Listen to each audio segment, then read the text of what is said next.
Hi, I'm Lori Jones, President and CEO of Avasec Communications and host of StrategyCast. Join me and my guests, innovators, disruptors, and visionaries as we explore bold and brave marketing strategies that help you transform, scale, and grow your brand. On today's show, we're asking some tough questions. Can AI redefine the roles of marketers and creatives? Will it supplement tasks or augment human ingenuity?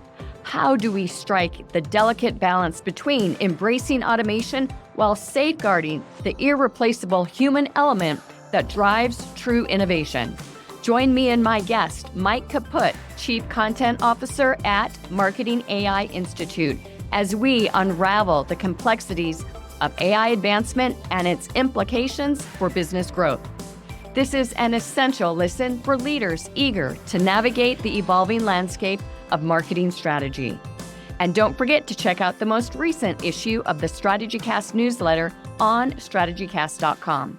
Just like this episode is full of inspiration and a ton of ideas that will elevate your strategies and marketing know-how.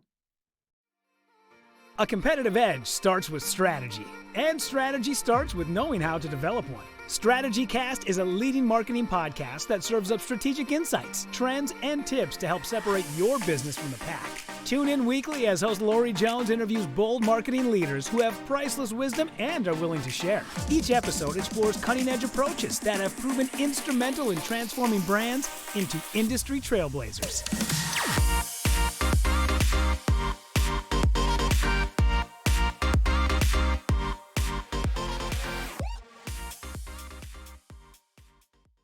Welcome to StrategyCast. I am so excited to have Mike Kaput today on the show. Mike is Chief Content Officer at the Marketing AI Institute. And guess what we're going to dive into?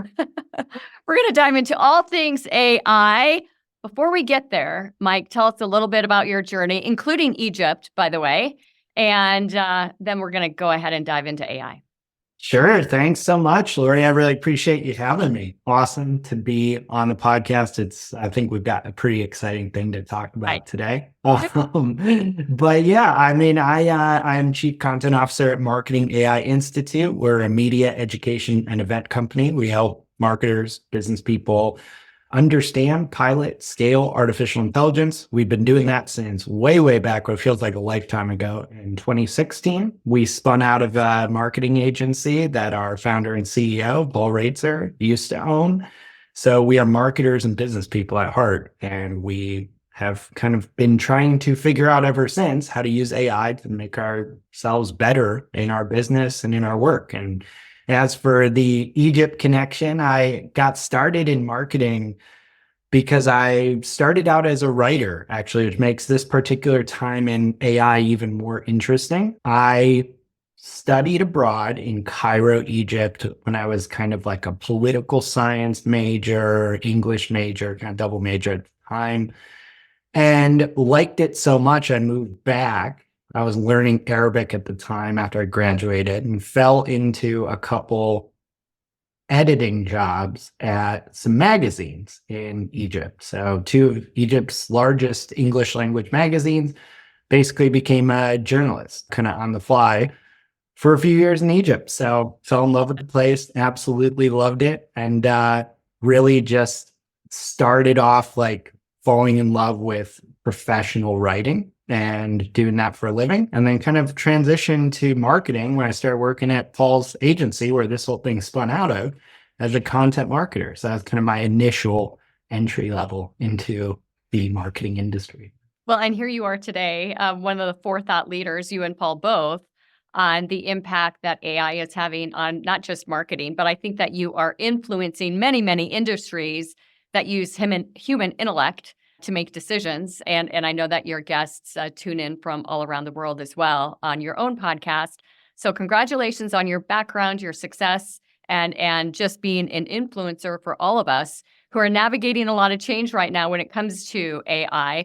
And there's a big elephant in the corner of the room here, and it's this quote that was released not released a couple weeks ago, but it's really resurfaced in a big way in the last 2 weeks. And we're going to focus in on that and talk to our listeners today about really what they need to do to dive into AI if they've not adopted it yet, to understand the nuances of the fact that it's not going to replace what you do. It's all about how you use it to reinforce what you do and the value with what you do. And really diving into some of the tools that are out there right now as well that can be very influential as you're navigating the space. Before we dive into each one of those, I do need to unpack the quote here. Sam Altman recently stated that 95% of what marketers use agencies, strategists, and creative professionals for today will easily, nearly instantly, and at no cost be handled by AI. And I'm a marketer at heart. I grew up in marketing. I used to go to trade shows with my father when I was 10. It's a part of the DNA. It is what I live and breathe each and every day. It is my passion, and I'm glad that I get to do it day in and day out. From a career standpoint, what I truly believe, and one of both of our mentors in business, quite frankly, is Drew McClellan. And I spoke to Drew about this last week, and he released some information on it today, and basically says Sam Altman does not understand what good agencies, internal marketing teams, and consultants do. And with that, I just want your opinion, your feedback on that very meaty, introduction regarding Sam, and some feedback on, that's a big and bold statement.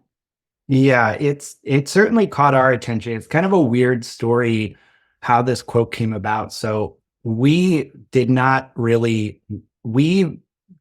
this quote even existed until we were, I think, like the first people to report that it existed outside of the book it came from. The book is called Our AI Journey by two very successful tech and business leaders. Adam Brotman, I believe, is one of them, and then Andy Sack, who both of whom our founder and CEO, Paul, had met relatively recently, started reading some of the book. The book comes out chapter by chapter. It's like kind of on a subscription model. And in each chapter, they interview just like the most influential people in AI. So we bought the book, started reading it, and we're like, this is fantastic. But on page 3, this quote jumps out. And me and Paul were like, Paul is the one who found it and was like, hey, you're going to know the quote I'm kind of like really thinking about the moment you read it. And I read it and immediately messaged him. I was like, this is the one you're talking about, right? He's like, yep, that's it. So we then, we don't even need to say it anymore. It's just known as the quote.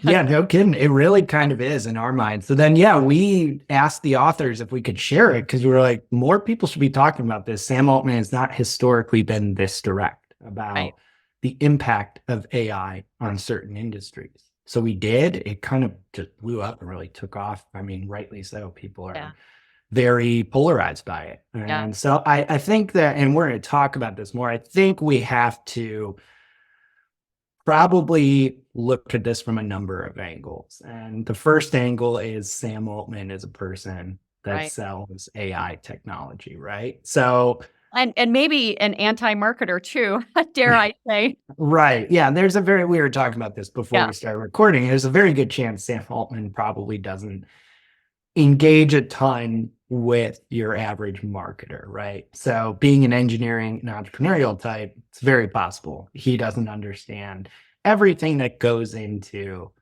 what marketers do. I have heard him on a number of podcasts, including recently on the Lex Fridman show. He did mention that he looks at a lot of things not as jobs, but as a series of tasks. And maybe that's a bit of semantics here. But I think maybe in his brain as well, there's maybe one argument to be made. He's not really thinking through everybody's jobs involved. He's saying, look, these are the tasks today that are done. And I think those tasks that are done today will largely be something AI does in the future. But there's a dog in this fight. Exactly. And there's certainly a number of jobs that AI will replace, but what kind of jobs it will create is also, what we need to be talking about in that same vein. And I think people lose sight of that. If we take a look at the history of digital and how it's changed the landscape of marketing over the last 70 years, it's truly, or 50 years, it's astonishing.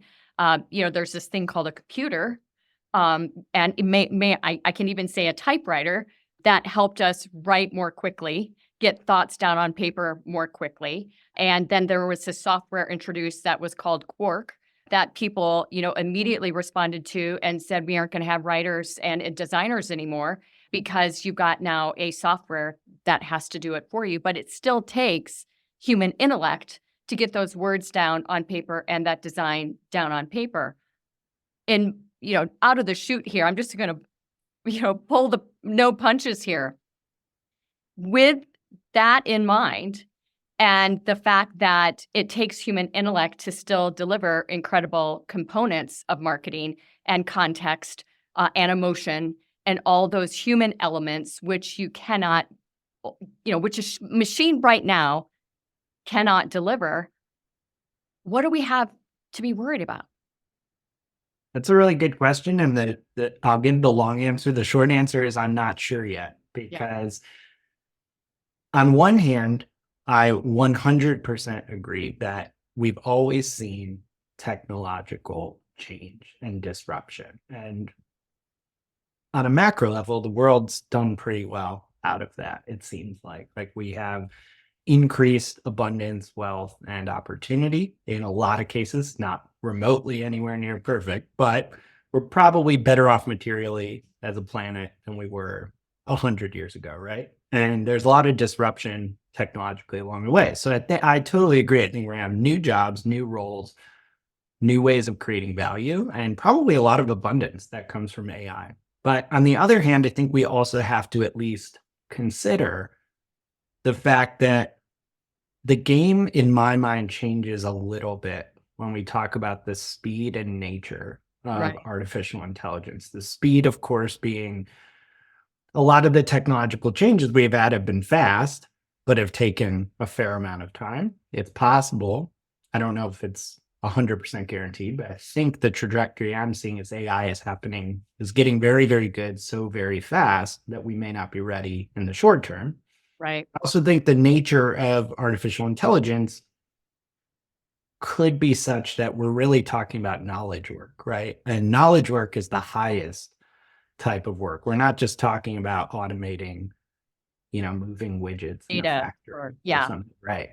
We're talking about the highest capabilities that we have as people. Now, I'm not saying AI is coming for all those. I do think it touches some of those, though. So I think we have to consider there are some things that, given enough time and progress on this exponential curve we might find ourselves on with AI advancements, where, oh, shoot, like all the things that we did used to be good at, AI is better at. I'm not saying that's likely, but I think I have to accept the possibility.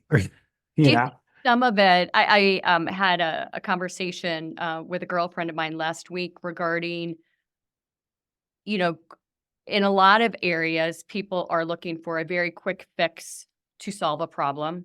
And AI in a lot of ways can help that, can manifest it very quickly, whatever that situation might be. If you take a look at digital media and you've got 2 minutes, slight exaggeration, but sometimes it feels like that, right? To get a new ad out, you can respond more quickly with the correct information in a customized chat and really be able to push things along in a very, very proactive way like that. But at the same time, I think the buyer mindset, the people who believe in true strategy, in true marketing, and see value in it are more likely to understand the importance of the human element versus those that are already going to Fiverr or, 99-cent logos, to get their solutions made, which really is not, the sort of client we're going after. That's for sure. Right. So how much of this really has to do with the sophistication of the buyer and how they view what AI can do versus a very well thought out strategist and marketing team, marketing agency who knows that wisdom, which you do not get right now, is something that's far more important. Yeah, I couldn't agree more. I think Fiverr is a really good example. We see people kind of prognosticating online, oh, look at all the jobs being lost on Fiverr due to AI. And it's like, I guess I feel bad for the people on Fiverr that's happening to, but realistically, the fact that we even have these jobs being done by people for like pennies on the dollar for this cookie cutter stuff, it doesn't really surprise me that that would be affected at some point by technology. So I think that is an example where, yeah, like those jobs are not really sophisticated cognitive labor anyway. So I think that you're going to see overhyped examples like that where people are like, oh, look at all the jobs it's going to take. You're next. And you're right. Like the marketing we're talking about, the strategy, the business acumen, there's nothing like those jobs. Yeah. So I couldn't agree more. I do tend to think personally, there's going to be such a demand for the kind of context, judgment, strategy. I don't know what the exact word would be for it, but knowing your client and having seen other scenarios and industries and examples that grant some of the context of your experience, I think it's going to matter quite a bit moving forward. It more so because of these tools, because they don't have that. So if you can even use them effectively and do all the things that AI is good at and all the things you're good at, that's a pretty powerful combo, I think. Yeah, I think so too. What a lot of the unknowns happen just around the multimodal side of things right now. Explain to our audience a little bit more about what that is and how that truly could impact the field. Yeah, so I won't get too technical, and honestly, I'm probably not the right person for the deep technical stuff anyway, but You we and I both started out are. we started out, this whole moment where that brought AI to everyone's attention is ChatGPT, right? And ChatGPT starts out as functionally like a language model. It's a chatbot powered behind the scenes by a large language model, an LLM. So a really smart model that understands human language and can predict how to respond in a way to whatever you tell it that sounds normal, sounds interesting, sounds logical. Language is really, really important and continues to be super, super important to a lot of the things that AI is capable of doing. And the models that we had, 15 months ago before when ChatGPT came out to now have just dramatically gotten insanely good. But that's only really the first step here, because what everyone is working on now and appearing to succeed at very, very fast is creating sophisticated multimodal models. So models that aren't just language, they're images, they're video, they're music, or sound. So they can take in more of the senses and the inputs that we as humans would typically be able to take in as data, call it. So you have models today, and ChatGPT is an example of this. ChatGPT can now see, it can now speak, and it can hear. So you can drop in images, you can have it generate images, you can speak to it via the app, and it will speak back. So what this does is it gives these models much, much more to work with when it comes to being able to connect dots, reason, analyze, and just do much, much more when it comes to interacting with the world. So that's where you start to see, oh, shoot, this is not just about models that can maybe write a solid first draft or chat with me. That's all really important, but they're soon very quickly going to be able to augment many of the things that we do. In this situation, soon, from what I've studied, is a couple years to have something that's really good? Yeah, it's really hard to tell because there's such a big difference in each new wave of models that I would probably bet a few years, I guess, would be a decent prediction. But also, we're probably getting GPT-5 midway through this year, and nobody has any idea how much better that is. Right. It's probably not going to be 30% better. It's probably going to be like 3x better. And I don't even know what that means. It's very hard for me to think about what that everyone's starting point is very different. So that context is difficult to really grasp. And I want to dive into the word context here, because that's where the multimodal, I think, is going to make a big difference. And my biggest complaint right now with the 18 different AI tools that this agency has deployed over the last, quite frankly, 18 months is context. And that, it definitely gets better with a better prompt, which seems very, very basic, but still the context in which we're working is still not great. It's not bringing a lot of the human element forward, the emotion, the behavior, the output regarding the expectation that we want someone to feel when they interact with a brand. You don't get that at all. So although AI is certainly helping us ideate or at least, develop some process, it's not at all replacing the human element at this stage.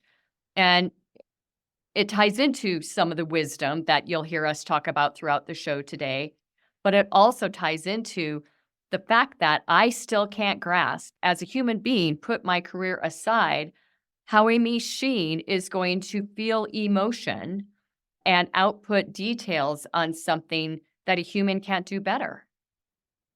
Yeah, I would tend to agree that I think that these models and systems are pretty inferior at that at the moment. But I have seen like some isolated examples, at A lot least of caveats there, aren't there?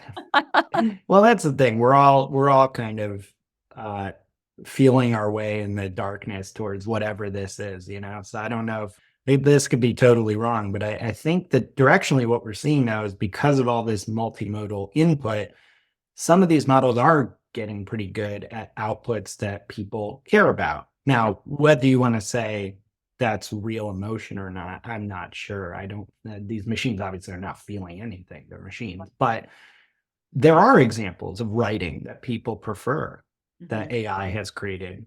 And they're all engineers. Right. Right, for sure. But yeah, I mean, I'm not saying that's either or, that it's either AI writing or human writing, but there are examples where people might say a design looks really good. That AI, that's not today, but given how fast things move, 3 years from now, 5 years from now, 10 years from now, that wouldn't surprise me. Yeah. I know it's so much to consider at this stage. And again, this is not about elimination, it's about reinventation, really.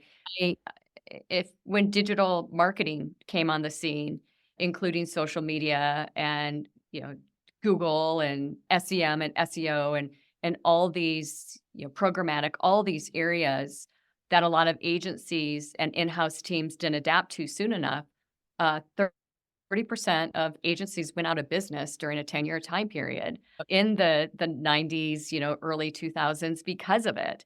So how we adapt is key here, and how we forge our future as strategic thinkers and leaders is equally as important. So what I'd like to do next is dive into some of these strategic areas that we as marketers, you being one as well, really feel that human wisdom is still and will continue to supersede AI. It's that thinking strategically versus implementing strategically, which I think a lot of people are confusing AI for right now, or with. Implementation is half the battle, and that's where a lot of human assets are going to be valuable no matter what, is getting the work done once it's created. It's media buying, it's PR pitching, it's crisis comms from a response standpoint when you can't have, a robot be your spokesperson. I mean, all these sort of things become very, very important when it comes to that. So we briefly just talked about this, but understanding the nuance and context is again an area where I feel wisdom really excels at interpreting these things right now and understanding the broader context of a situation and possible ramifications, which is very, very difficult for AI to judge without the correct context on the table. Yeah, exactly what you just described is for sure the big blind spot I would see in AI tools. And I think there's many of them. I don't think AI is coming for everybody's jobs. I think that's so important because we should always be thinking about and like hiring for that. But I feel like we should really take a moment as marketers, as business people, to understand that that probably needs to be one of the most important things, if not the Right. most important thing that you value in your talent moving forward, would be my takeaway from that.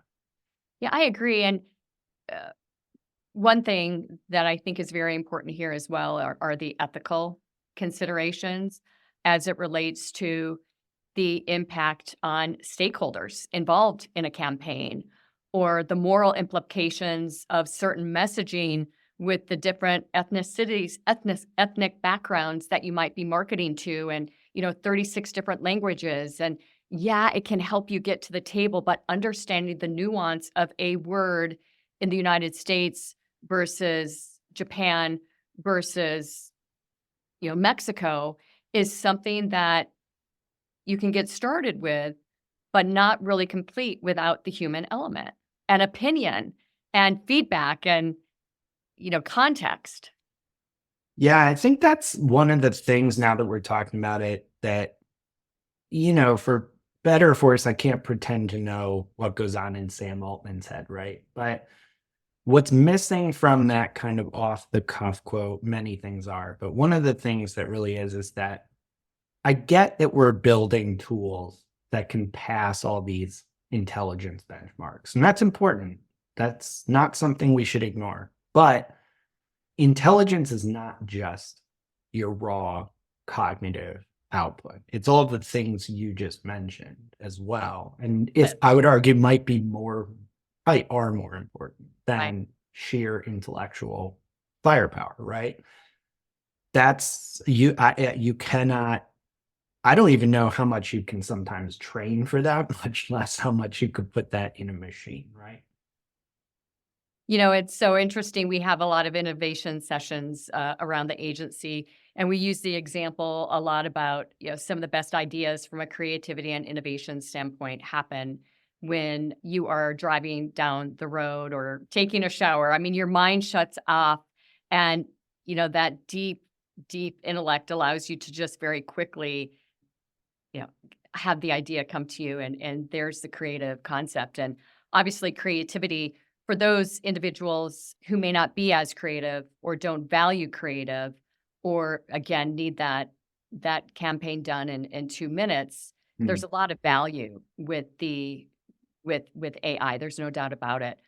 But in every single one of those situations, the strategy is typically lost. Hmm. So are we on strategy? Does it align with the purpose of the business strategy? And how are we connecting all the dots there? And dare I say that there's a possibility where when utilizing AI to solve those problems, people are going to be setting the brands back because they're not on brand. I think it's a very real concern. I think that people are already concerned about making sure that AI, if they do want to use it to aid the generation of content of any type, that it sounds like them. There's a whole other can of worms to open about even when you do use this AI assistants and tools, even let's say a year or two from now, that are vastly more intelligent in certain ways. Are you on brand, to your point, with strategy, with what the brand stands for, with what its judgment is? That's a even more sophisticated question that is really, really difficult to solve if you don't have a sense that that's important, right? I could see that being a massive problem and pitfall of, someone coming in and saying, well, I understand the AI side of it. Look at all this great stuff it's recommending for us. And then someone who knows the company is like, well, that's awesome. But there's a few ways that this has nothing to do with our strategy, our goals, and our kind of overall brand mission, I would say. It's almost, we talk a lot about cultural DNA, right? Yeah. And a lot of that, you create cultural DNA through the human element. how we interact with one another, the fun that we have as teams, so on and so forth. And that same DNA, when it comes to on brand or off brand, is as equally as important and truly one of those elements that can be at risk here. And I think DNA is actually a very interesting term to utilize when it comes to machine learning and the AI side of things, because how do you, and there are some custom chats that can certainly be trained, but the true DNA of that training takes a lot in order to create the output that's needed, if it can even be done. Yeah, absolutely. Yeah. Yeah. I think, and this is just another point that I think that Altman quote, I think, should have everybody thinking about what's possibly coming and how to adapt, but it misses so much nuance. And that's why we kind of obviously want to talk about it, and we have to all accept nobody has the answer what's going to happen next. But I think as a marketer, strategist, business person, you'd just be really well served by understanding that there's nuance to this stuff and that we have to focus on how this can help us do what we like to do, what we're good at better, and understand the risks and challenges as well, but not get too hung up on, I wouldn't want to end up wholesale rejecting AI technology because of Sam Altman's kind of jerk of a quote. I tell you, it's created an incredible amount of efficiency for our agency. Yeah. Uh, and we've been on board for a very, very long time. One thing that we do every Monday is we report on a project that we're working on, how we used AI as a strategic instrument, what the output was with that, what amount of time it saved us to give back to the client or the project in a different way. And that is how you build, an infrastructure and a mindset around the use of AI as a tool, not a replacement for a lot of what we do day in and day out. Absolutely. Yeah. I mean, sounds a little trite to say, but I believe it because we're living this as like a lot of the time. We have saved a massive amount of time already using some of these tools. And I fully believe we're only at the tip of the iceberg here, scratching the surface. But that time isn't just squandered. It helps us go create really incredible experiences for our customers that are a lot of things that don't scale, that are highly personal. High touch. I mean, Exactly. all that sort of stuff. One thing that is very important, we're a people first agency. We really, everything we do is about our clients and their customers when it comes to writing copy. We don't talk about what we do and how we do it. It's all about the impact that is made on the customer and why they should buy based on the outcome that we hope for them to achieve through whatever it is that we're selling. And I think that takes a lot of empathy and emotional intelligence when it comes to developing those sort of tools that are inherently human traits when it comes to making a buying decision. Understanding and connecting with the audience on an emotional level is something that right now machines cannot do as well. And again, this is one of those topics regarding multimodal. We've talked about context, but the true human IQ or EQ that we talk about, even when it comes to management, cannot be replaced here. Yeah, I would agree with that. I don't think I wouldn't, at least I haven't seen it. Maybe it's happening and I don't know about it, but I don't really see right now anyone trying to replace that kind of judgment with these tools. I mean, I think people are trying to experiment with how to augment that creativity, that judgment, that human element. And I think it can actually be really positive in that sense. There are plenty of ways to use some of these AI assistants to like actually understand other people better, if you use them in the right way. But yeah, I would agree with that. I don't think we're aiming to replace that kind of really unique humanity about brands and about how people feel about their customers. What's your POV on the difference between strategic thinking versus strategic planning and AI usage? Yeah, I'm not sure. I'd have to probably think a little more about kind of the difference between those terms, but I think that kind of maybe taking a different tack on it. I think of like this in a writing context, right? Because that's what like my first love of is like a skill. So just using that as a lens to kind of address this, I don't really ever want a machine to write something from scratch for me just by clicking a button. Not because I'm threatened by that. Honestly, like in some cases, machines probably could write something from scratch better than I could. But writing is thinking Right. at the core. So if I am not writing anything or or even saying something, communicating in some way, some thought that the machine then takes and does something great to polish it up, there's no actual thought involved. Like, why am I even part of this equation? So maybe a little kind of a vague way of attacking that question. But I think if you are looking for machines for your actual thinking, which is what your strategy is about, I think you're in trouble really quick because anyone can go do it. I can go do that without knowing your industry if all you're doing is clicking a button and getting the machine to think for you. But if you are getting it to augment you by making your thinking better, by helping your thoughts scale better or serve your clients and customers better, that's a whole different ballgame to me. It really is. One more quick thought here before we dive into. I really want to spend some time on all the questions that you guys are getting day in and day out regarding, use cases and, expansion or starting a program, that sort of stuff. I think one area that human intellect and wisdom and years of experience really provide brands today is the ability to pivot very quickly and adapt to change in a way that that is intuitive, that we've got this intuition that says immediately we've got to do this.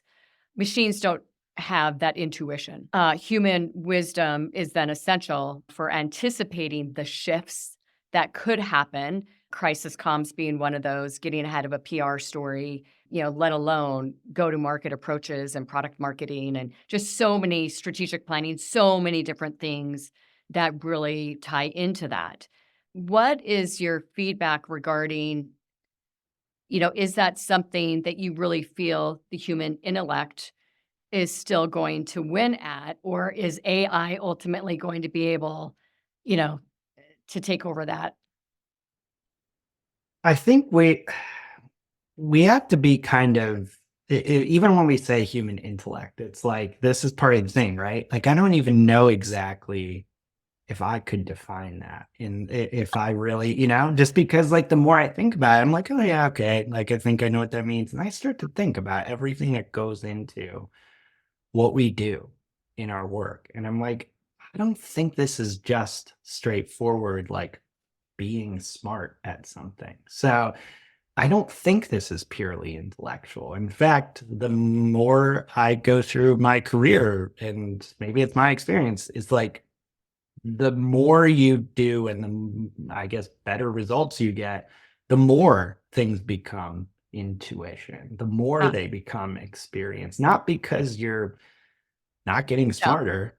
We're saying wisdom. I think wisdom is the perfect way to look at this because when you say that, when you say, hey, are machines going to be able to replicate human wisdom in the ways that we define that, that becomes a lot clearer to me. Like, I don't see that happening today. Anything can happen in the future. But yeah, if we're saying, can machines do really smart math problems and reasoning as good as me? Absolutely, like better. But is that what we are hiring for? Is that what our customers value? In certain cases, sure. But yeah, I think there's a core piece to this that is not talked about enough, and it's that wisdom piece.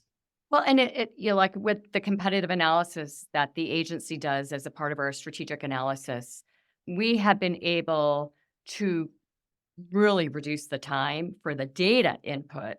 Right. Um, and it's not always 100%, by the way. We still find ourselves having to add in additional elements that the systems didn't uncover. but it's taking that information and understanding, being able to uncover the nuances that wisdom only provides that then enable us to develop, a smart positioning strategy that leads to differentiation and then distinction for a brand to ultimately, hang their hat on. And that is what I'm talking about when it comes to wisdom and strategy. It's not the data piece of, Yep. I mean, that is, we use that day in and day out for 57 strategic levers that we deploy. It's the output from that I think is where the value still is for agencies and CMOs and smart marketers like yourself. I couldn't agree more with that. I think that's like the positive piece to me, because when we're talking about that, so far, I haven't seen a marketer who has like too little to do, right? So for wears too few hats, there's so much stuff like what you just described, especially when we were on the agency side, where I would have loved to have spent so much more time on that piece of it to create value for our clients rather than all the other stuff that we had to do. Future. Yeah. Yeah, right. So instead of having to do all the other stuff that either took way too much time, way too much brain power, and took away from the really valuable thinking and wisdom driven kind of outcomes, or data analysis that frankly I wasn't even that good at, I'd rather have a machine be able to help with these things so that I can come up with some uniquely human ideas, outputs, outcomes, whatever you want to call it. Yeah. Well, hopefully that wasn't too doom and gloom there. I think the real goal here and the real message is that wisdom is always going to trump the data analysis that, is a starting point to build something from, and lots of different ways to approach it there for sure. So you are way ahead of the game when it came to understanding a need 7 years ago, almost 7 years ago, and developing the AI Marketing Institute. And the evolution since then in the last 6 months has been astonishing compared to the first 6.5 years. Talk to us a little bit about the evolution that you've seen and the AI use cases today that maybe are completely different than what you thought they even could be 5 years ago. Sure. Yeah. The interesting part of the story is that while it's been a long journey, the turning point is really, really simple. There's pre-ChatGPT and there's post-ChatGPT. And the reason I say that is not because ChatGPT invented AI or generative AI even, but that was just the moment when every marketer, every leader, every person we'd been talking to for a long time suddenly understood, oh, okay, this is part of what we at Marketing AI Institute had been trying to get at, which was this technology is going to have a rather large impact on what you do every day as a marketer. There's a lot of ways, hopefully we can all together figure out how to make that a really positive impact. So in terms of the journey, the moment ChatGPT hits, everyone starts caring about artificial intelligence. And it's really just kind of the latest expression in a lot of ways of what's been building under the surface with a lot of these developments over the last several decades of essentially machines that can mimic how humans think about the world, right? Or perceive the world. So that's been really exciting to be a part of. And then when it comes to these use cases, 5 years ago, you're really just talking for the most part, at least commercially, I guess, about prediction, right? Which is powerful, but machine learning layered over vast amounts of data to forecast outcomes. That's still really, really important. But that was kind of oh, okay, this is the power of this tool. Now that's evolved to be, oh, wait a second. Now these tools can start to speak, write, see, hear, move, stuff like that. That's where it gets really interesting on the creative side. The whole generative AI explosion is really the ball game right now, right? That's what every marketer in one way or another is trying to solve for when they solve for AI. So in terms of use cases, it's actually been really great because when we started out, all the stuff we did as marketers, not as much of it could be done at that time by AI, or not replaced by AI, but augmented by AI. It's like really cool today as a writer to be able to be exploring this new technology to hopefully write better, write more cool stuff, and spend more time actually like thinking about the ideas I'm trying to write about. So that's been really fun for me. A lot of people 6 years ago were using AI and they didn't even know it. Right.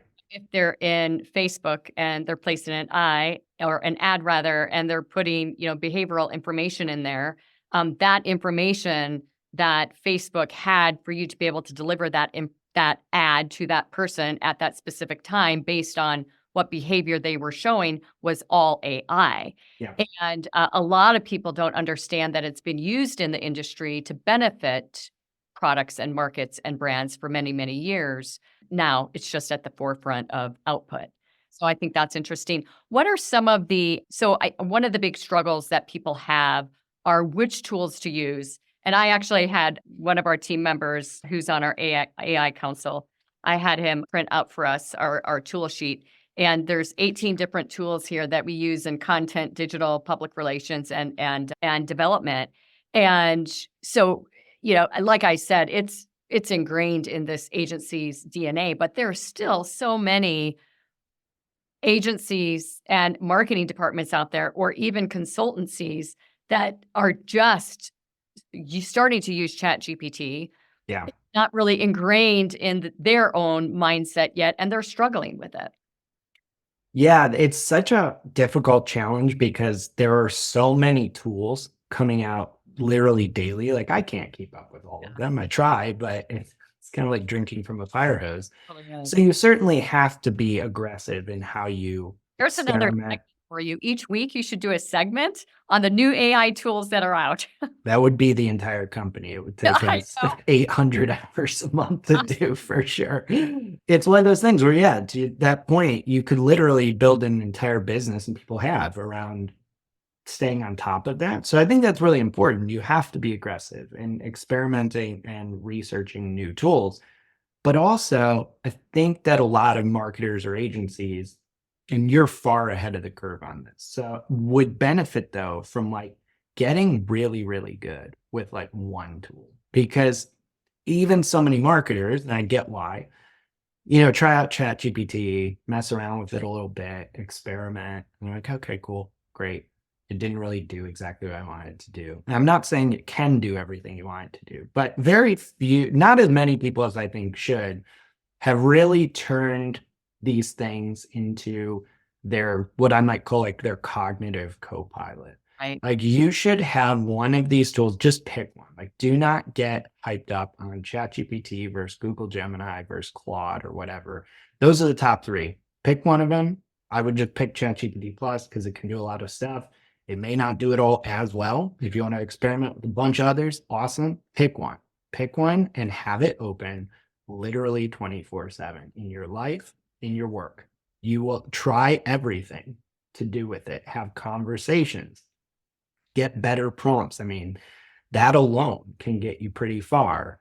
So I think there's a lot of low hanging fruit here personally. Like I'm discovering stuff every hour of the day. And I'm like, oh, I didn't know that. I didn't know we could do that. Cool.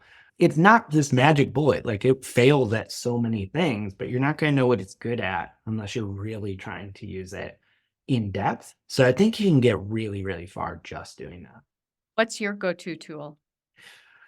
Go-to tool. I mean, I have to say ChatGPT Plus, just because of how quick everything, how quickly it adds new features. One I've really been just incredibly impressed with that came out a few weeks ago is Claude 3. So the latest version of the Claude family of models from Anthropic. I mean, Claude has been around forever, been interesting.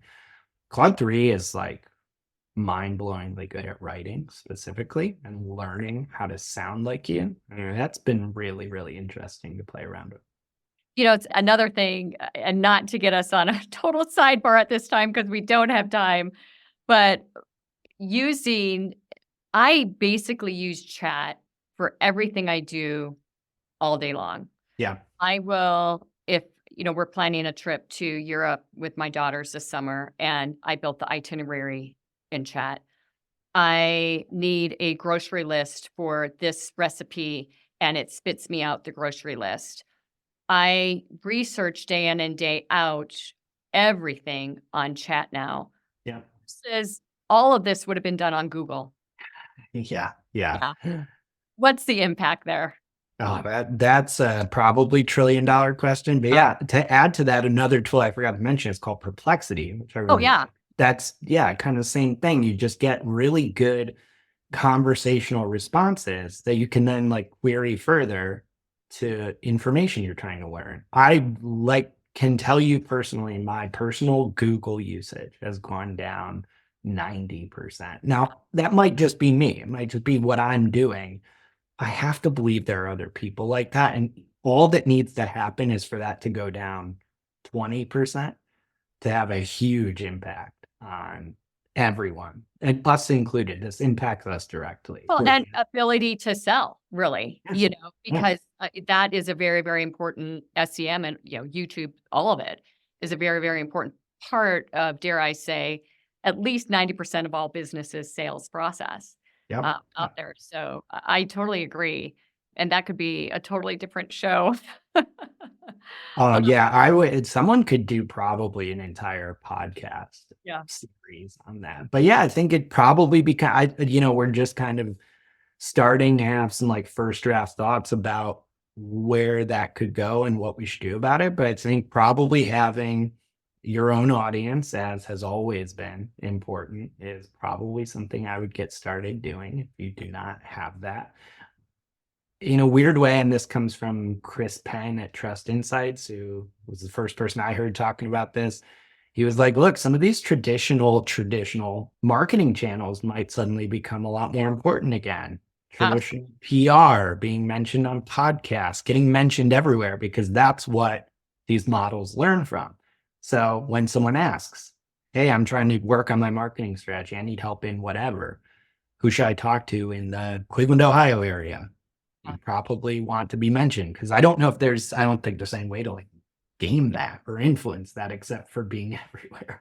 Well, and we even bought chat URLs. Oh, really? Nice.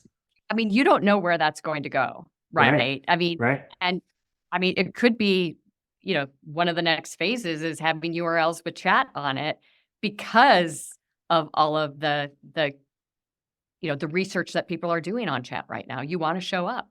Yeah. Yeah. I think too, like we know this in marketing, but I'm kind of surprised more people don't really embrace it. I think just like your branding in terms of like being known for something is really, really important, because you're going to need to have people start asking for you by name again. I think like you have to have people like, oh, I heard those people do that, word of mouth. Like that's frustrates me sometimes because it's not super scientific. Can't really like plan around it, but it's true. Yeah, it is. So Marketing AI Institute does an incredible amount of work for the industry, making marketers smarter, quite frankly. The content that you put out, the podcasts, the insights, just the wisdom that you put out is truly remarkable. What is the best way? You've got conferences. Oh, I signed up for the conference, by the way. Excellent. Nice. I got a couple team members going, as a matter of fact. So I'm That's really fantastic. Yeah. But, there's so much that you do to really further this topic. And so first of all, thank you for that. It's a gift to many, many people. And it's one of the reasons why I was so excited to have you on the show today, because you really are a force to be reckoned with when it comes to the expertise surrounding this ever-evolving topic. So first of all, thank you for that. But secondly, what is the best way for our audience to get a hold of you? If they've got questions, you can certainly do a little plug for the conference or any webinars that you've got coming up as well. Sure. Yeah. And thank you for the kind words. We really appreciate that. That's why we do what we do. Yeah, I would say generally go check out marketingaiinstitute.com. It's pretty clear all the resources, education, and events we have on the website. So that's where you would start your journey if you haven't checked us out before. But I do want to emphasize the conference. It's called the Marketing AI Conference, MAICON, MAICON.ai.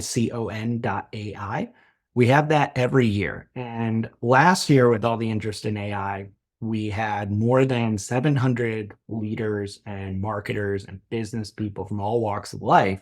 actually come in person to Cleveland, Ohio, where we're based. And we're probably expecting twice that this year. It's Wow. just been explosive growth. But I do want to emphasize kind of the theme of our conversation has been all the stuff that's more human, right? We talk our kind of taglines we use as like more intelligent, but also more human. And this is the human side of everything. There's 100 other resources on the site you can explore, but this is really the event where everyone comes together and finds a ton of value, not just in the conference programming, which I would argue is probably the best around, but also the connections, the community, the network.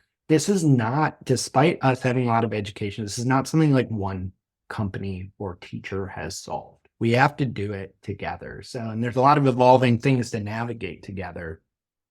Probably have a session, who knows, on the same old, I don't know, but we, Hey, that would be fantastic.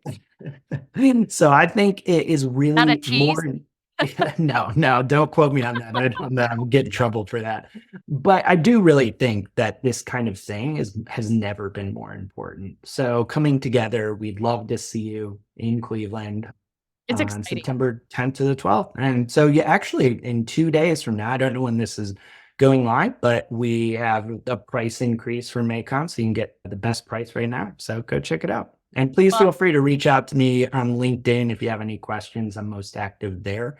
Happy to connect. Feel free to just connect with me. I'm pretty easy to find. Yeah, you definitely are, Mike. Thank you so much for your insights, your wisdom today. It truly has been amazing. It's been a pleasure to sit down with you. Actually, it's been a pipe dream to sit down with you. So thank you very much for your appearance on StrategyCast. Thank you so much. That's a wrap. Thanks for joining us on today's show. We hope your strategic brains are spinning with new ideas and bold inspiration that will elevate your strategies and marketing know-how.